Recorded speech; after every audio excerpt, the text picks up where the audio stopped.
Masaya si Mike Phillips sa pagkakataong muling irepresenta ng bansa at makapagsuot ng Gilas Pilipinas jersey matapos ibahaging muntik nang maitigil ang kanyang karera dahil sa ilang brain injuries na natamo noon. Yan ang ulat ni teammate Jamaica Bayaka. Malaki ang pasasalamat ni Mike Phillips sa pagkakataong muling makapaglaro para sa Gilas Pilipinas matapos balikan ng mga panahon na kinakailangan niyang huminto dahil sa brain injury na kanyang natamo simula high school sa Florida hanggang sa kanyang paglalaro sa De La Salle University sa UAAP. Ayon kay Phillips, dumating pa sa punto na pinag-isipan niya kung makakabalik pa ba siya sa basketball. Hindi madali aniyang pagbabalik sa laro dahil sa kailangan muna niyang siguraduhin na handa ulit ang kanyang katawan bago muling sumabak. Pero sa kabila ng mga pagsubok na ito, ayon kay Phillips, unti-unti niyang nalampasan ng hamon at nakabalik sa antas na nagbukas ng pintuan para sa national team.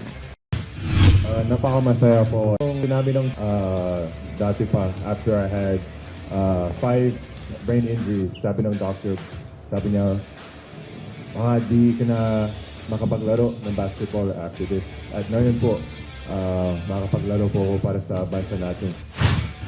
Isinama si Phillips si Gilas head coach Tim Cone sa Final 12 lineup ng team para sa third window ng 2027 FIBA World Cup Asian Qualifiers. Ito ang kanyang unang paglalaro sa isang FIBA-sanctioned tournament matapos ang naunang stint niya sa Southeast Asian Games.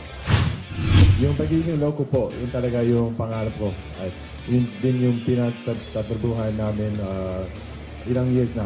So talaga napapasalamat po ako sa SPT at Ma'am RFD kasi grabe po talaga yung ginawa nila sa FIBA.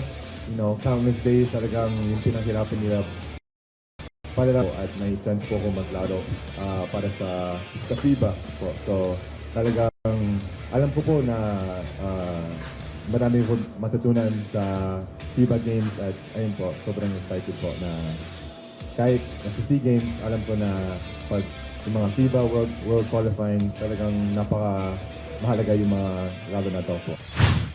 Inaasahan na gagampanan niya ang papel sa front court rotation ng Gilas, lalo na sa pagpuno sa bakante matapos ang hindi paglalaro ni Kai Sotto at Quentin Meliora Brown. Kakalabanin ng pambansang koponan ang New Zealand Tall Blacks at Australia Boomers sa Window 3 ng torneo sa July 3 at 6. Jamaica Bayaka para sa atletang Pilipino, para sa bayan.